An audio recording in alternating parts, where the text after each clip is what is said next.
Welcome to Deep in the Valley, a Missouri Valley basketball podcast. I'm Dr. Chris Bowser, joined by Brian Duttler, and this is your home for everything happening across the valley, from Cedar Falls to Des Moines, Nashville to Normal, Carbondale to Chicago. For wherever you are across the valley, you're in the right place. So let's get deep into the valley. On this week's episode, we are joined by former UNI Panther and current assistant men's basketball coach for the Bradley Braves, Brian Jones. Sit back, relax, grab your favorite beverage. We're going to go deep into the valley. So, Coach Jones, thank you for joining us on this week's episode of Deep in the Valley.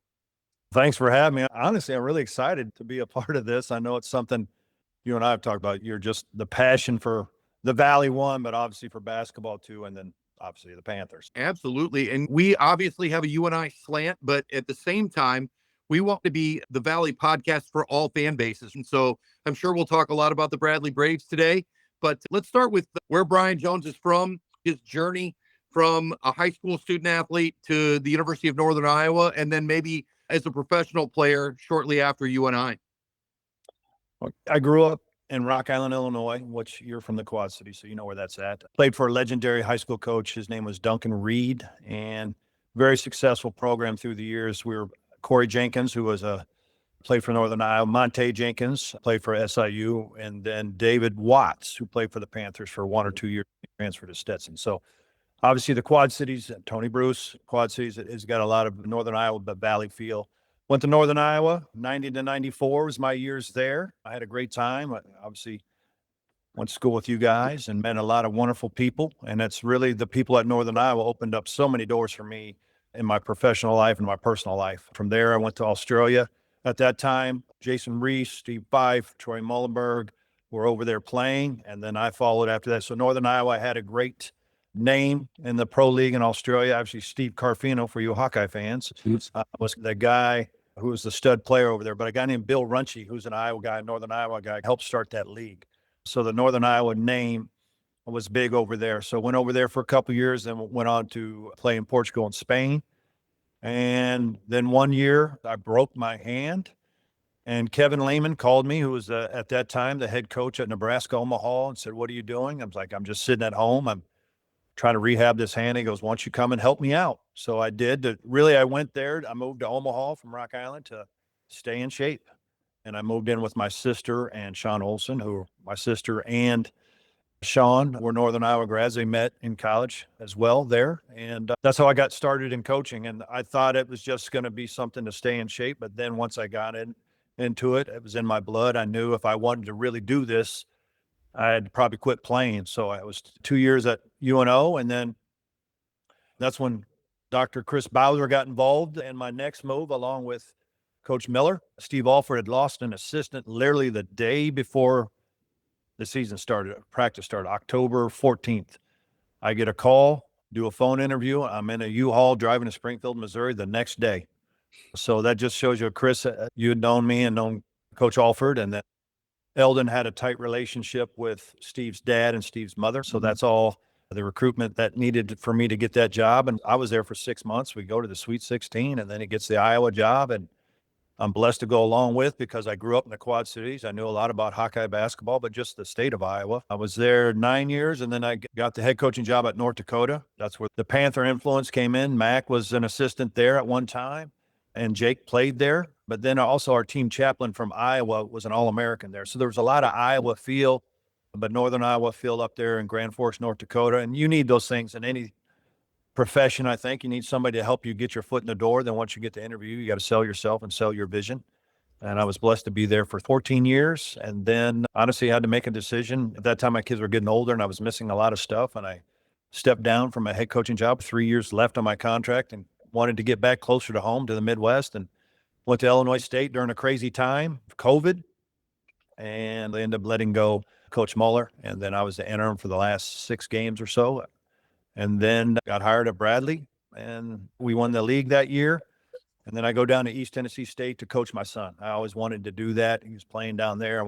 And I coached him for 2 years. And once he was done with that, then I got a call from Wardle to come back to the old Bradley Braves. And the Valley's home to me. It's been a part of my life for so long, and it's my wheelhouse. And I was just grateful to have an opportunity to come back and be a part of a great league, and that's so special to me and something I know the history about. So it was definitely a great move for me, and I'm just grateful that I've had the journey I've had, but the people in my life to help me along the way and help open doors for me, but also just be a part of my life and my journey.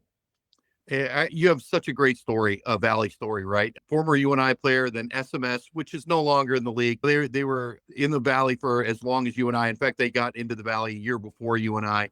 And so I think that's a fascinating journey. I do want to say that when you got to Springfield, Missouri with your U-Haul, that you actually moved into my apartment and I moved out and actually moved in with another assistant coach, Steve Lynch. And we all thought it was a really good idea that two assistant coaches maybe got a chance to spend some time apart from each other after your work day every day. And so that was actually a fun little thing for me to pick up right away and go, I got an apartment for you. You can take over my lease and I'll move in with Lynch.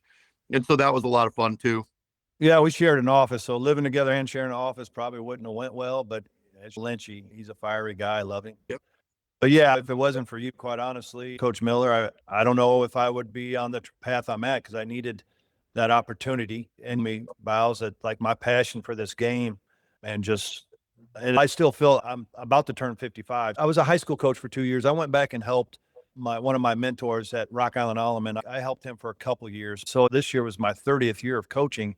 And I still have the same passion as I did when I first got into it. It's in my blood. It's the only thing I know.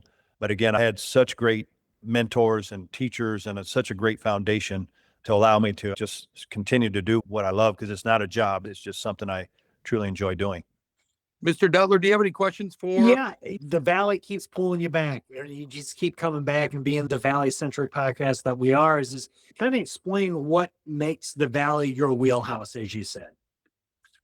Obviously playing in the league, and there's so many guys I came in, played against during that time that are all coaching, and we cut our teeth together as players, cut our teeth together as young coaches. But I'll be honest, obviously the landscape of Valley has changed with the teams, and I still have a lot of pride. I don't want to tick people off, but the old Valley with the Wichitas, with the Creightons, with the Tulsas of the world, and when I played, man, there was some who's of players, but also coaches.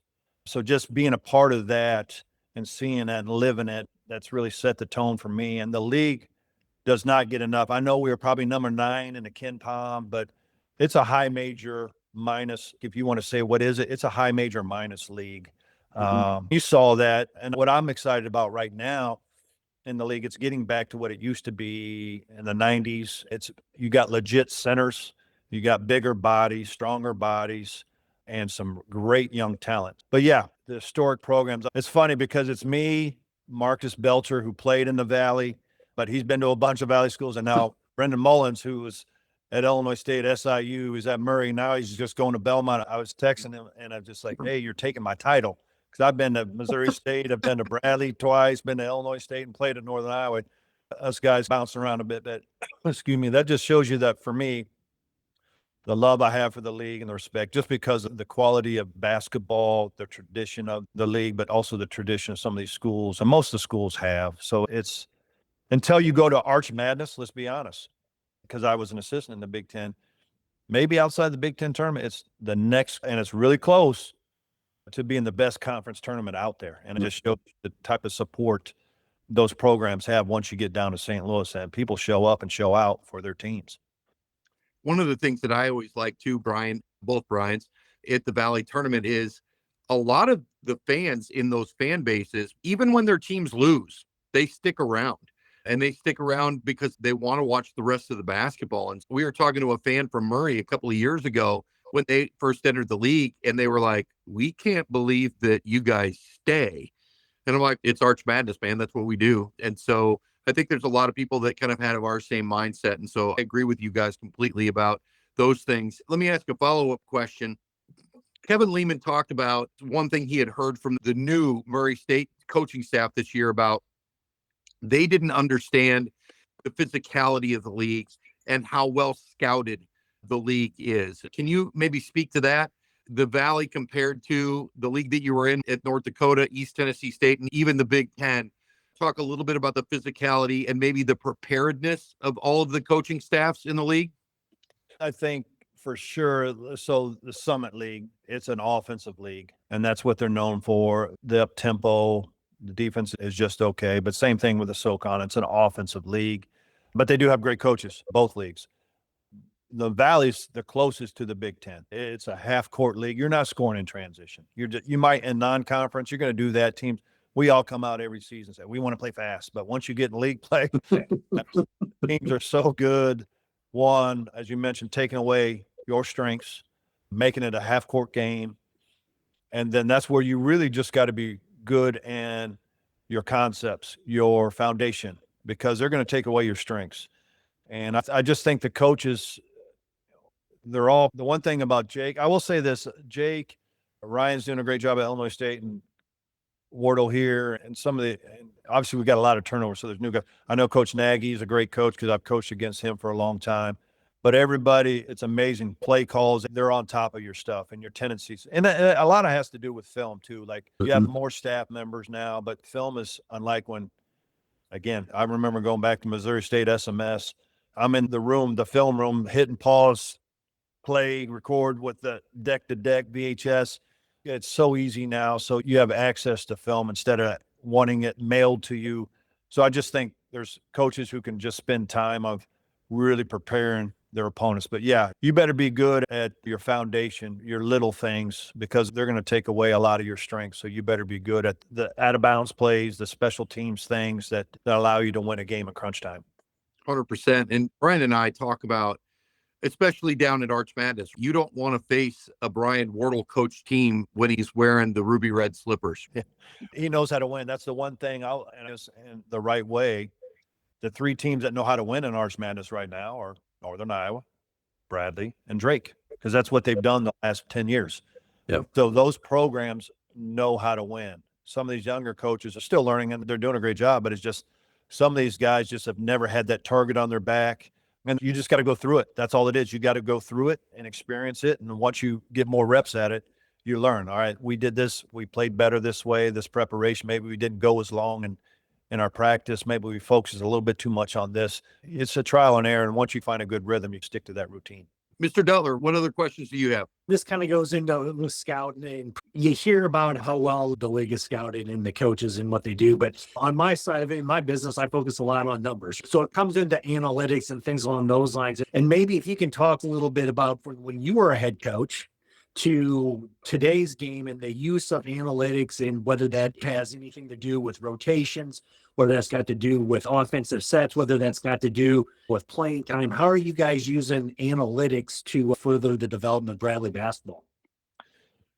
Yeah, that's a hot topic for sure. And it's sometimes you can get too many numbers involved. At the end of the day, it's still playing basketball. You got to allow kids to be who they are. It was crazy. This summer, I looked at, for you guys back when we played, I was looking at our box scores, right? We were lucky to shoot 12 threes a game. And if we did, it was me, Carp, and Cam. There's like only three of us that really shot them, but we were lucky to shoot 12 a game. Now, we lived in the mid-range, and obviously Eldon, with coach, was big on getting 2 feet and playing in the paint and playing off 2 feet at the rim, which is still true today, and drawing fouls. So we definitely love to do it because I do a lot of the defensive stuff, especially for personnel, trying to take away some of their strengths. All right, we look at things. All right, they drive left X amount of times, or shooting behind a ball screen, they're shooting 12% compared to a catch and shoot.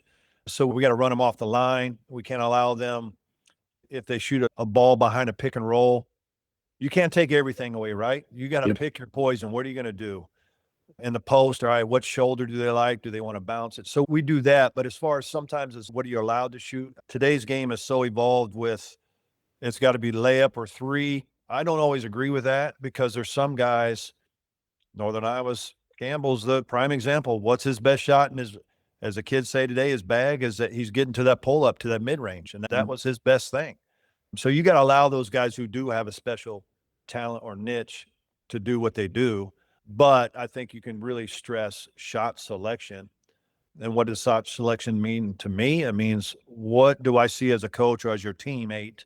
What are you shooting in practice every day? Don't surprise me by taking this shot when we never see you shoot it, or what we're trying to stress within our offensive system. So I do think you can definitely use it for game planning, taking away things and their tendencies. But at the same time, it's still basketball. You don't want your kids to be robots. and to be fearful. Offensively, you never want them looking over their shoulder. Is this a good shot? Is it not a good shot? You can hold their feet to the fire a lot more defensively because that's more, are you locked in? Is it effort? Is it toughness? Are you connected as a group? But offensively, that's a talent. That's a skill. I think that's really good. Bradley is one of those programs in the Valley that, regardless of what their record is, I never felt good with the UNI team going into Peoria. They have one of the best fan bases in the league, maybe in the Midwest. Carver Arena is just a really tough place to play. It's a really cool place to play, an old hockey barn. And when Bradley's got it going, that place is one of the best places to watch a college basketball game in the country.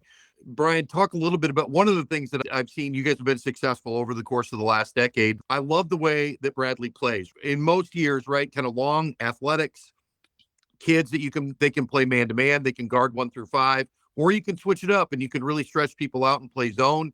You also spread the ball very well on offense and can attack, get 2 feet in the lane, but you can also shoot the three. Can you talk a little bit about your philosophy, Coach Wardle's philosophy on building that team and building that philosophy, but then also maybe finding the talent that fits into his style of play?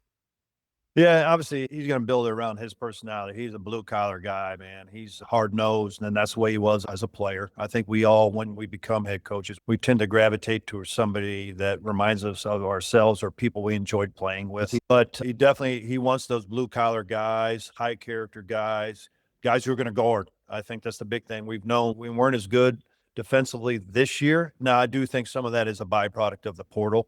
But what you're going to see with the portal as coaches, we're going to have to probably simplify things on both sides of the ball because you don't have the retention of your roster to be able to teach and continue to grow your system. You got 1-year guys. And so what can we do on both sides of the ball to where they can do it consistently enough and repeat it at such a high level to where they're not thinking, they're just playing. So you can't get real complex. But for him, it's definitely starts on the defensive end. He wants physical guys. Where they've been really good is, as you said, length at the rim protection, whether that's one, it's for me personally, I feel they've done a great job. And it starts with the strength coach, getting strong bodies. They're building their armor up to be able to guard and slide their feet, but put their chest on you to where they don't demand maybe an extra help or a stunt in basketball terms, but they've had great guys to be able to help one another and rotate and protect the rim. And that has to do with the length that you were talking about. So that, to me, it starts in the defense for coaches' philosophy, but then offensively, he loves IQ and skill. You got to be able, we don't run a lot of things, but you got to know how to play. You got to understand spacing. You got to understand when to cut, when to make the right play, the pass being on time and on target, and just being unselfish. I think that's the biggest thing is just you play the right way, play unselfishly, play for your teammate, and good things are going to happen. But he's been blessed with some coaches are scared of the little guards. He's had a tremendous success with little guards. So when we're recruiting, if you're a smaller guard, they've done tremendous here. But also if you're a skilled big, a Rink Mask, a Malabai Leon, we recruited those guys and they were centers. And then Malabai turns into a wing. It just shows the development piece. That's what I will take from my foundation is Steve Alford, when he was with him at Missouri State and Iowa, like the skill development piece and preparation piece is such a big part of his philosophy. But same thing with Brian Wardle. I think probably, and all the really successful coaches out there, the development piece and living in the gym with them and helping them continue to grow. So he wants those guys who live it and love it, not just play. And so that's been good. And this you talked about that Peoria is unbelievable. It's a basketball town. One, I grew up in the area, so I know the Peoria Manuals and Peoria Centrals, hotbed for basketball, especially when I was coming up in the 80s and 90s. They had some guys coming out of Peoria. We never got the love in Central Illinois like Chicago and East St. Louis got, but we had some players here in the middle part of the state. And that's why you saw when I was in school in Northern Iowa, they were dipping into Illinois a lot because there were a lot of players. No different than Minneapolis during that time. Minneapolis is a hotbed too. That now it's starting to get people are starting to get up in there. But before it was UNI. And when I was at North Dakota as a head coach, I recruited 2 areas, Minneapolis and Minnesota and Iowa. Because I knew if they weren't good enough for the Panthers or the Bulldogs, I was going to get a pretty good player out of those areas. All right, Mr. Deller, what's your next question? What you talk a little bit about whether it's team building, things along those lines, and essentially we have to look at rosters as basically 1 year rosters with the portal. We talked a little earlier before we got going on about a little bit of break from who's in and who's out, and kind of what's that balance for you, and maybe program wise, what are you trying to look for as far as portal kids coming in? Are you trying to use it as a one and done kind of atmosphere, or you want to try to hope to retain and be able to grow, develop some concepts and develop the player into multiple year player? Probably the reality of it, if you can keep somebody for 2 years, it's a win, in my opinion. Obviously, it's a lot of one and dones, but if you can keep a kid for 2 years, now obviously there's some, Northern Iowa's one of them, and even Illinois State this year, they've had some success, and Bradley too, had some success retaining guys. So I think it's the relationship piece, but even then, that's even getting harder and harder because of the amount of time. I think as coaches now, we're around them so much more than it used to be when we were in school. What's changed so much now, we have them in the summertime, you're around them, you're developing them. You start practice early September now instead of October 15th. So it's such a long year, and it does become a long year for everybody, because here's my gripe or concern: when you should be, and the biggest part of the mid-major season, March Madness, that's the best time of the year, and it's the biggest time of the year for our programs. But it's crazy nowadays. You're worried about your roster and your next year's roster because people are contacting whoever their people are, and that's happening. It's just the nature of the beast, and hopefully there's going to be some clarity on some of this stuff as we move forward. But I don't like that distraction of that. But I think you do your best you can. You're around them all the time. You invest in them. You pour into them. And I think we do a great job at Brad, that pouring into them between the lines, skill development. Outside of it, we spend a lot of time with our guys at Coach Wardle's house, in the community, doing things together. We're together so much. I think your biggest goal is it's going to be hard for them to say, yeah, I'm going to get in the portal. If you build those relationships, that makes it a lot harder for them. Because what young people don't understand today, obviously the grass isn't greener, and sometimes it's that short money, it's that quick money, instead of, if they truly have aspirations of continuing to play, does me staying here benefit me 3 or 4 years down the line, not just next year. I know I can make a lot of money next year, but I'm in a different role. My role is going to be completely different. Maybe the offense is completely different, and my usage rate is different. So it's just, I think some kids don't really sit down and take the time to dive into those things. They see the dollar signs instead of, all right, what's going to be the best thing for not my next year's financial thing, but let's say 5 years from now, when I'm still trying to really make it professionally. So yeah, we're always talking about that stuff. How do we continue to grow? And because if you don't change and grow and move with the times, you're going to get left behind with how do we retain these kids? But I think it's always about those relationships and really investing and diving into them and helping them achieve their dreams. If they know you're really invested in them and helping them achieve their dreams, they're really going to open up to you. I think some kids are close to the vest a lot, but once you start pouring into them, they're going to open up to you and really be grateful for the things that you're doing for them.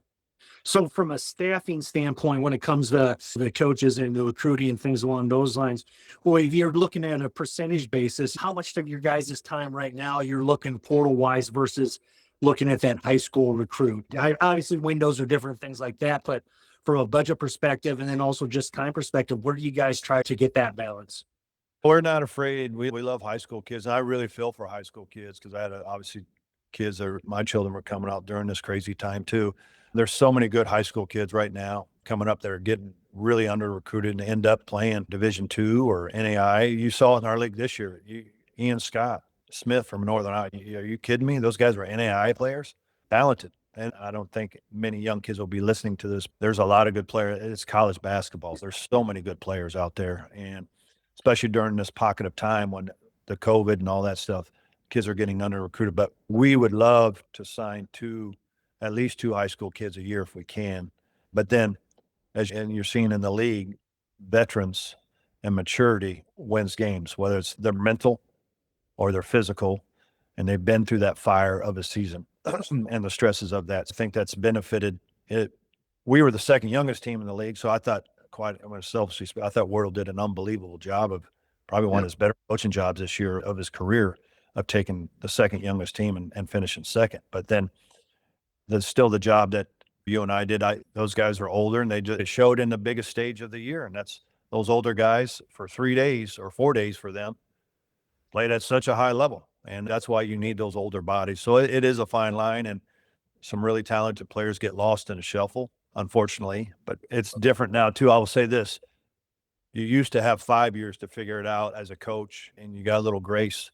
Now with money involved, you get 2 or 3. If you're not showing progress, you're probably getting let go as a head coach. And that's where it's not just the players. It's a lot of pressure on coaches nowadays, because you got 2 or 3 years, especially when you're throwing around money to buy a roster and there's not a lot of results there. That's where it's a fine line. It's a struggle at times. I think that actually speaks volumes then to the longevity that Coach Wardle's had in Peoria at Bradley. Brian, talk a little bit about what you just mentioned it, right? Finished second in the regular season and then lost in the semifinals at March Madness, played an NIT game at home. Coach Lehman said that Dayton was really good. I think Coach Lehman called that game. So maybe kind of encapsulate maybe your season and then the postseason trip to the NIT. The season, quite honestly, I thought we overachieved. Going to as coaches, we always say, what are we going to finish? Thought with our youth, if we could finish a couple games above 500, that was an unbelievable year. And then all of a sudden we started knocking some people off, and it just showed you the resiliency of our kids. But that's a byproduct of what Coach Wardle's doing. And sometimes it's not always easy. And I love it. Even we just got done with the Final Four, like the Coach Hurleys of the world. I miss the coaches that hold you accountable and help you grow as young people, because today's so many things are given to them without really earning. And I think that's what he's done an unbelievable job of, just coaching them. It's coaching. Yeah, it's demanding. He's going to hold you accountable, and the ability to continue to grow and get more connected together and grow in your toughness and your confidence. And that happened during the year. We won some games. I mean, you look at Indiana State and Evansville, they lost a lot of close ones. If you win some of those, it's a completely different year. We won our close ones. And that goes to just Coach Wardle's coaching. His ability to make his adjustments and play calling in crunch time was unbelievable. Our out of timeouts was unbelievable. We just had different guys step up at different times. And down the stretch, it was our older guys that did a good, Alex and AJ and Meta being seniors. But obviously Kwani was a very talented player. But the jump he made from his freshman year to his sophomore year, again, goes to credit Coach Wardle, his development plan. But yeah, this season, to me, I knew once we won at Drake, it sounds crazy, once we won at Drake, we had a chance to really run some games off there because the schedule's in our favor. And we did. The big things, we lost a game at home. You don't want to lose those, but we only lost one. So that helped us stay in the mix. But Belmont got out to and obviously Murray too, got out to such a hot start. The rest of us are playing kind of catch up. And once we got to the tournament, we were playing good basketball. And quite honestly, I don't think anybody wanted to play anybody. It was just like, this year is crazy. Like, you can't tell me Belmont was going to be fired up to play Indiana State or Evansville. Just like those, on any given night, those teams are going to win. And the way Valpo was playing down the stretch, I knew Northern Iowa, once they got healthy, once Smith got back, and Hornseth won, and even RJ, those guys, once they got healthy, they were going to be a problem. And even Southern Illinois, the way they guarded, and the guard play in the league this year, unbelievable guard play, especially point guard play. Every team had a guy, just, man. And the freshmen. There's the freshman talent in this league. Get there, we beat, obviously, a dogfight with Valpo, which we had dogfights in the prior 2 games. We get to the Panthers. Now, I will say that that game they did. RJ Taylor won in the game, in my opinion. He hit huge shots, and shots as a defensive guy. Yeah, we're going to live with that 19-foot pull-up, but he made them. And Leon Bond was unbelievable as well. But I think what you saw this year, what I didn't like about our side of the bracket was that us, Northern Iowa and Illinois State, were all on the same side. We had the most physical teams on this side, and I'm not saying they're finesse, but more the up-tempo teams and free-flowing teams on the other side of the bracket. So we just beat each other up on our side, and that's what happened. But obviously the older bodies in Northern Iowa was able to sustain that for those 4 days. But yeah, it was a NIT. Those are always tough because we made 4 straight, and people don't realize that's not easy to do. It's great for our league that we had so many teams in the NIT. That just showed the respect we have on a national stage for the product we have in this league. So that was great for our league. But Dayton was unbelievable. I thought they could have won it all. Obviously, what hurt them against not taking anything, Illinois State is great, but just losing their point guard, who was their guy, their engine, that hurt them. But Illinois State still had to do it on the road. They still had to go get a win. But you can say all that you want, but they still had to go into their building where they had lost all year and beat them. Great year for the league in general. I think all of us as fans, you're hopeful we can get back to 2 teams in NCAA, because we had some teams that were definitely tournament type teams and able to compete with anybody. Well, I think Brian and I said on a previous podcast that we thought Belmont could win games in the NCAA tournament. In Belmont, Bradley, Northern Iowa, Illinois State, I think they could have won games in the NCAA tournament if given an opportunity. Brian, talk a little bit now that we've maybe put a cap on the end of the 25-26 Bradley Braves edition. As you guys move forward, you've had a couple of departures, but you've also signed a few folks. Can you talk about, without naming names, I don't know that you can, but without naming names, what you're looking for, how you're going to spend the next couple of weeks? We joked about it before we started recording that your time tonight is maybe a few minutes away from the portal and your research. Yeah, as I said earlier, it's a great steady break, right? We can get, I don't have to be glued to my laptop. They're watching film of a player or seeing who's jumped into the portal. And that's one thing I'll say, that as coaches, we have no downtime anymore. That's what's changed so much when I first got into this profession. This time of the year, you're able to decompress and exhale a little bit, and be in the gym with your guys and lifting weights, and maybe try to sign one player in the spring. But you still had that time, even in June, to decompress. It's a 365 job now, and that's why I think you're seeing some of the older coaches retire. There's just no time. It's not healthy. It's just to rejuvenate yourself at times. I think the guys who are able to find time to do that are the guys who are going to stay in this profession a little bit longer than others. But this time of the year, we are active in the portal. We need to replace some guys. We signed 2 junior college kids who both played in the national tournament down at Hutch. Very excited about them. We got one high school player out of Ohio who's got a tremendous future, because he's a coach's kid. He can really shoot the ball. But obviously, with our departures of our guards, we're going to have to find a point guard and some frontline players. And I think that's what we got. We do have 6 returners coming back that we're excited about. They didn't get a lot of court time this year, but that's just because they had some older kids ahead of them. I think that's where kids nowadays just have to be patient with it. And especially when they're younger, they do come into an established program like Bradley. And this year, these high school kids were coming into a team that had just coming off 28 or 29 wins. It's not like you're coming off a really bad team. A lot of growth of those kids, but they were tremendous in practice all year for us. They had a lot of opportunity to play and do some scout team stuff just to build their confidence. But I expect our returners, the 6 returners, to make a big jump this offseason to help us. But we need point guard play. We need some shooting and the wings, and then we need obviously a couple frontline players. And like I mentioned before, the Valley's getting back to traditional bigs, which I'm really excited to see, instead of a bunch of undersized. And the Valley went to a spurt where there was a lot of undersized guys.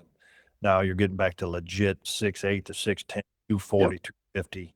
And that's why I say it's a high major minus league. You look at the bodies of the guards, 6'3" and strong, and the wings are 6'6" to 6'7", and then your bigs are 6'8" to 6'10", 240. So it's a legit high major minus league, in my opinion. That's awesome. So once you've got your roster all together, you said that kids will get to campus in June. Can you talk a little bit about, and we'll have you back on, obviously, Brian, in the summertime to maybe talk what summer's going and how you're going to kind of transition into the fall. But talk a little bit about, maybe, is there anything you're really looking forward to for this summer when you bring kids to campus? And can you talk about any of the non-conference games maybe you've got for next year that might be interesting to fans that are listening in? Well, the schedule, let's start with that schedule. That's always a piece of work, and that's always been a big part of my duties until this year. I tell you what, it's getting harder and harder, because as I'm sure you saw the tweet or the thing on Twitter with Matt Painter talking about, we play 8 non-conference games, 4 of them going to be high major opponents, 4 are going to be mid majors. And when you're already playing 4 high majors, why would you want to play a Bradley? Why would you, when they've had success? I've sat in that seat as a head coach. That's a lose situation. And especially now with the net, there's obviously teams, they're going to try to beat somebody and run up the score just so their net is higher. And it's not what we like as coaches, because you want to reward, especially those guys at the end of the bench that bring it every day, that maybe the average fan doesn't get to see or even appreciate, because they don't see what they're doing on the scout team. And they have to play every rep defensively and just getting their butt kicked every day. So that's where you want to be able to reward those guys, but it's getting harder and harder, because we got to do this to improve our net.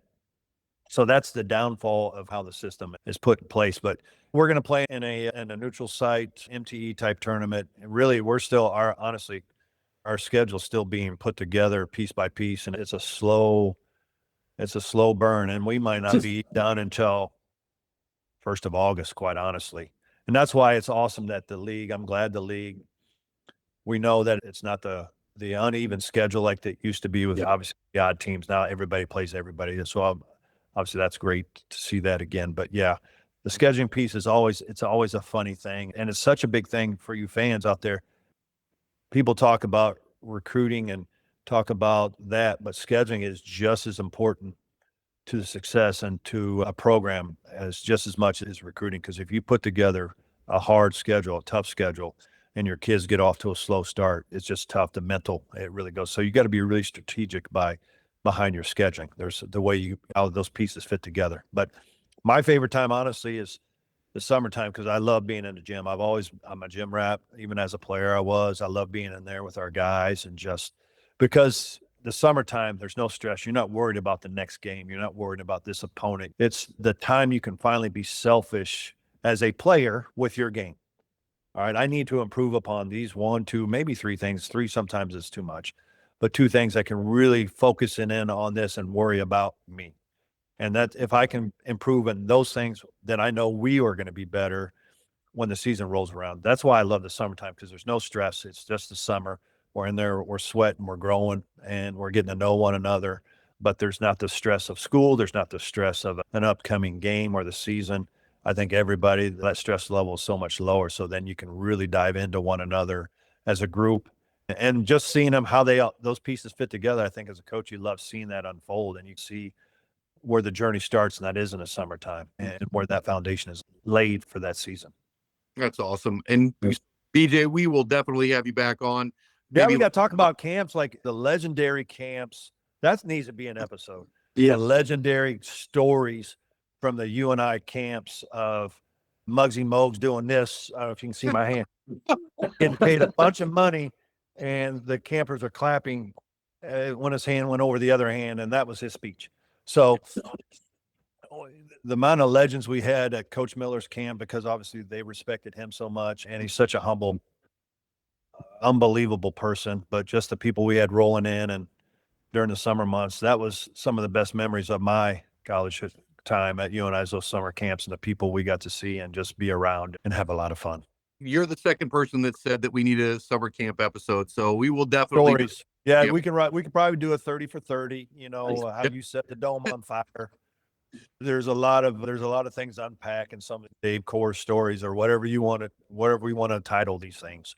Absolutely.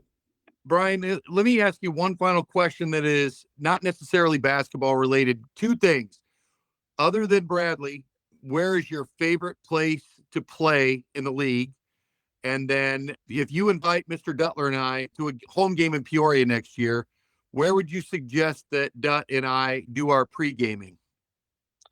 All right, favorite place. Wow. I played in the Dome, so I can't say that. The one thing we need to talk about as well is we didn't need to warm up at Northern Iowa because by the time you ran from the locker room to the Dome floor, you didn't need a warm up. That run was a half a mile long, and you didn't need to do anything but just run to the floor. You were loose. You didn't need to stretch. You didn't do any of that stuff. Honestly, that's a great question, man. Now, it wasn't that way when we played. I tell you, one place it starts to show out is Indiana State starting to get a lot of fans. They're fans. The state of Indiana, they're basketball fans. SIU still gets a great crowd. And now I think Illinois State's starting to get there, but Indiana State, that's the one thing I appreciate. They just appreciate good basketball. And Northern Iowa's good too as well, but I can't say that one because I'll be biased. But if you came into town, wow, because we play downtown, you got hoops, you got the little bar there, got great pizza. But there's a lot of little neat places right around Carver Arena there that for years the state tournament used to be here at Carver. So it's definitely, there's a lot of nice little, as I say, the local flavor holes in a wall that you like to just hop into and get a good meal and a drink before the Braves take off. But I will say that I don't know if you're on this trip, but the memory of me of my senior year in the old Carver Arenas, I'm inbounding the ball underneath their bench, and that's when you can drink beer at the games, and the student section's right there. And a guy actually poured, I'm inbound, and the guy pours a beer over my head while I'm taking the ball out underneath the basket. So yeah, the time of the old Bradley Braves back in my day when Coach Mo was there, which they were really good, right? But the hockey crowd there was one to be around. Yeah, so there's a lot of great stories there. I can recall being on the bench at a Bradley game and getting beat so bad that I wanted to turn around to the beer vendor and say, "What are those right now?" Because that's about it's going to make me feel better. Yeah. I will tell you, Coach Jones, thank you for joining Brian and I on Deep in the Valley. I will tell you, and we'll tell all Bradley fans willing to listen, we will cheer for Coach Jones and the Bradley Braves as long as they are not playing the Panthers. And so I have to say the same thing. And here's the thing. I called my daughter, right? She's running track at Northern Iowa, and we're about to play the Panthers in the tournament. She couldn't come down. I'm like, all right. She texted me the day before against Valpo. Good luck, Dad. Hope you win the game. Nothing the next day. All right. So the loyalty of the father or the Panthers, I don't know. Well, we're going to have to figure that one. I'm going to probably have to sit her down and realize where what you can be a Panther fan on certain days, but when your dad's involved, we might need to rethink that one. Yeah. But all right. Her loyalty to the purple and gold. We can't falter for that. I guess we're going to take her side on that part of the argument. Everybody, fellas, thank you again. But that's another episode of Deep in the Valley. We appreciate you guys spending a part of your week and talking Missouri Valley Conference basketball with us. If you enjoyed the show, be sure to subscribe, share it with a friend, follow, and cover everything that's happening across the Valley all year long, from Cedar Falls to Des Moines, Nashville to Normal, and Carbondale to Chicago. This is that's rich in college basketball history, and we'll be here every week to tell those stories. For Brian Duttler, I'm Chris Bowser. We'll see you next time, Deep in the Valley.